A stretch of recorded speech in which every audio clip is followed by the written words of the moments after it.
How to improve your English speaking. English speaking একটা very mandatory একটা জিনিস, যেটা প্রতিদিন প্র্যাকটিস করতে হবে। Practice is the main way to improve your English speaking. Okay, practice তোমাকে দীর্ঘদিন ধরে করে যেতে হবে। Practice is the main way. তার জন্য বই পড়তে হবে, ঠিক আছে? 5 থেকে 10 পাতা প্রত্যেকদিন ইংরেজি বই, 10 পাতা না হলে 5 পাতা বই পড়তেই হবে, ঠিক আছে? সময় বার করে সেই বইগুলো পড়তে হবে। আর ইংলিশ প্র্যাকটিস করতে হবে, ইংলিশ স্পিকিং প্র্যাকটিস করতে হবে। সেটা কোথাতেই করবে না, ফোন থেকে করতে পারো। তারপরে তোমার ফোন থেকে করতে পারো।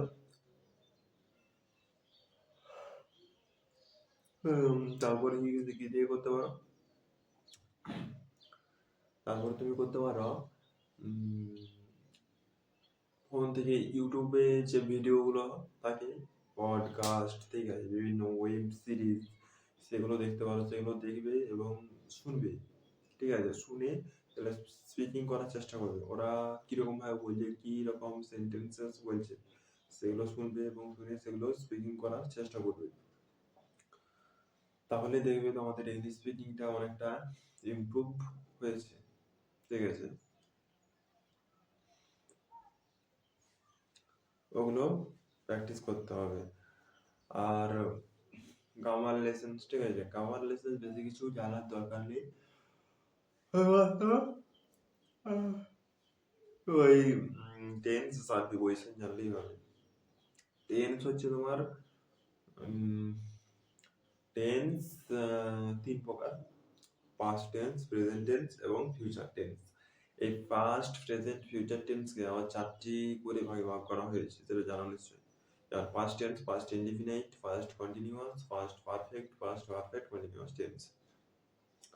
তেমনি ভাবে ফিউচার টেন্স, তেমনি ভাবে প্রেজেন্ট টেন্সকেও 4টি করে ভাগে ভাগ করা হয়েছে: present indefinite, present continuous, present perfect, present perfect continuous tense.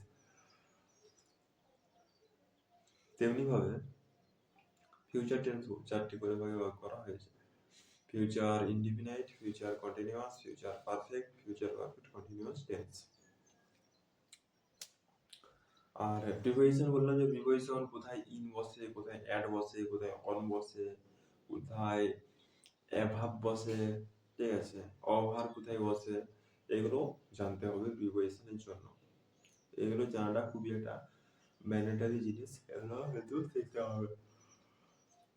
Preparation, ঠিক আছে, প্রিপারেশনটা কিন্তু ওটা শিখতে হবে। এটা খুবই একটা ম্যান্ডেটরি জিনিস।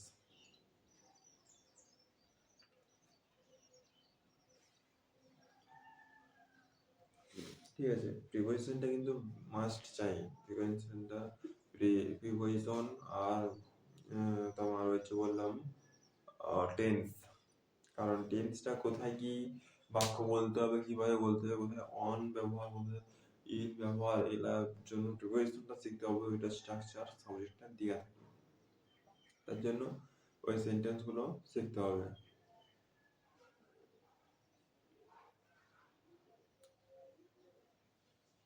ঠিক আছে,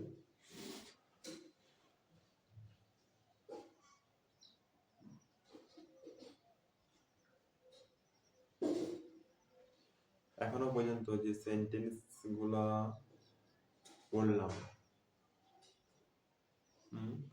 সেগুলো আশা করছি। আবার হ্যাঁ, নতুন নতুন সেন্টেন্স মেক করতে হবে। নতুন নতুন যে সেন্টেন্সেস, ঠিক আছে, there are some books in the হবে না, অন দা টেবিল হবে। কারণ টেবিলের উপর বোঝাতে অন ব্যবহার করা হয়।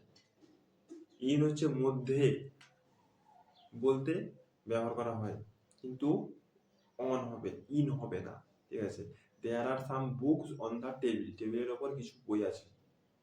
তারপর please go outside the room, মানে রুমের বাইরে যাও। আর বললাম প্লিজ ইনসাইড দ্য রুম, রুমের ভেতরে এসো।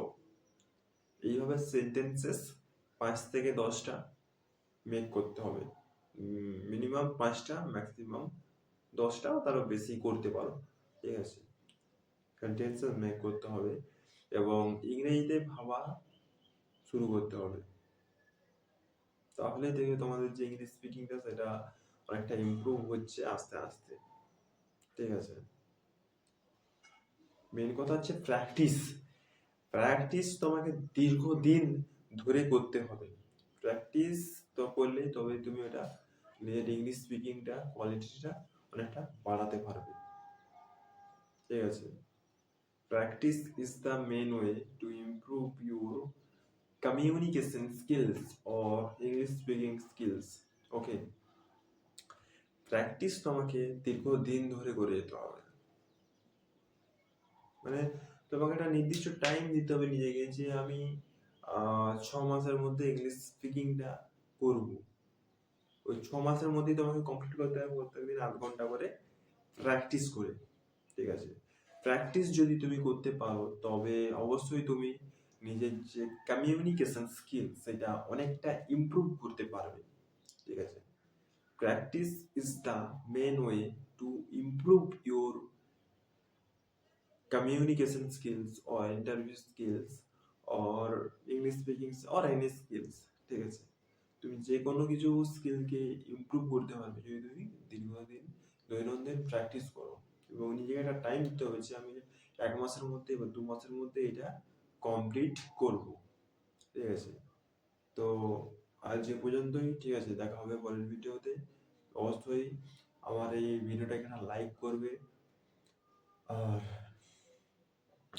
ভিডিওটাকে শেয়ার করে দেবে, আর নতুন যারা এসেছো তারা চ্যানেলটাকে সাবস্ক্রাইব করবে।